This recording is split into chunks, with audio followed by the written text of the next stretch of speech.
cave here. This is called our Civil War gunpowder site factory room. If you don't believe me, there's a sign right here to prove it.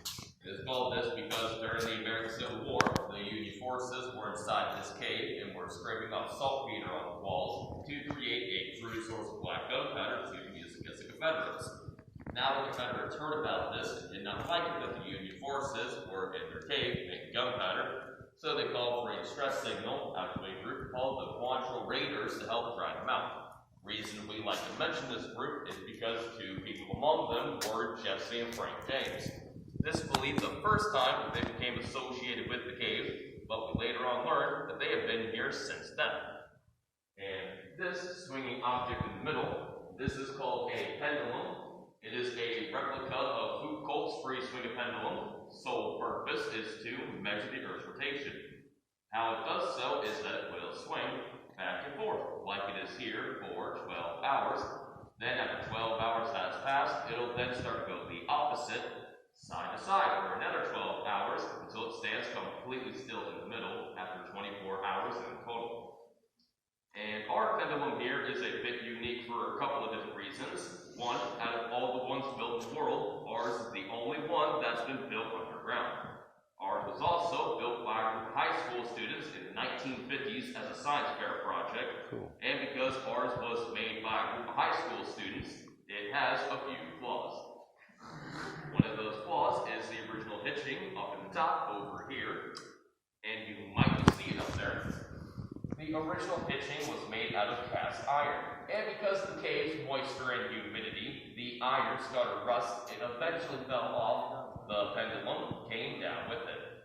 Secondly, they messed up the weight of the ball. The ball here is supposed to weigh 1,000 pounds. Ours barely weighs 100. So ours just isn't the only one in the world that's been built underground. It is also the only one that doesn't actually work.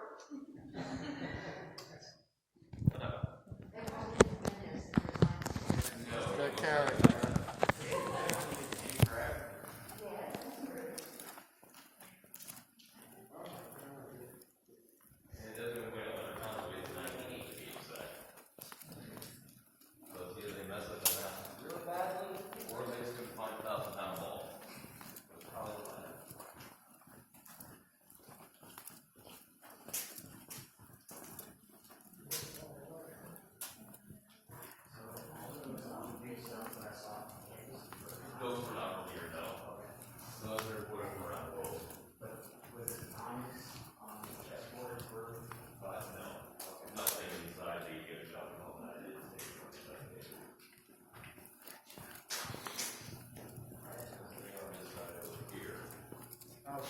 And this section of the cave here is called our division room because it divides the upper parts from the lower parts of the cave. But if you were to take a cave tour back in 1933, around the cave first opened, this were tour would end. This is because they did not know about the upper or lower parts of the cave. They did not know about the upper parts because that giant hole up there did not exist, except for a small crack back here in the right corner, right over there. And they did not know about the lower parts because this part of the cave here came down to the modern day handrails.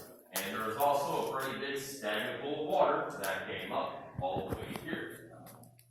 That was until 1936, the upper parts were discovered by the first owner of the cave, Lester Dill. He came down here one day and noticed the crack up there, so he climbed up to the crack, screamed into it till he found his echo back. And knowing a lot about caves, knew he got his echo back, knew there had to be more cave up there, so he did the only reasonable thing that anyone else do underneath the cave back then. He grabbed a stick of dynamite, lit it, put the crack up there, ran for dear life.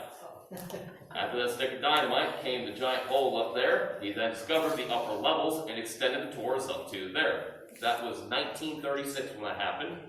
But in 1941, Missouri suffered one of the most severe droughts in history. And with that drought, the water here decreased significantly, made an opening down here, still not visible, but with the opening came a cool breeze. Two tour guides noticed this, did not know what to do about it, so they called Lester Dill down here. And Lester Dill, being the brave and adventurous man he was, but also very curious, He shoved those 2 tour guides down to the dark and wandered around till they came upon a dry patch of land and several artifacts believed to be left by Jesse and Frank James. Oh, wow. Now we will start maybe down there very shortly. First, just have to come over here and make a phone call.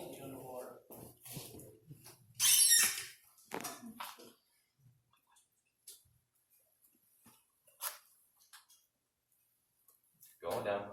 Okay. And down as we go. You're going to be making your way down over on this side over here. And once you are passing through the doors over here, be sure to watch as the ceiling is a bit low. But if you are close to high height, you will be fine. He's taller than me, see his head on over the top. Just kidding.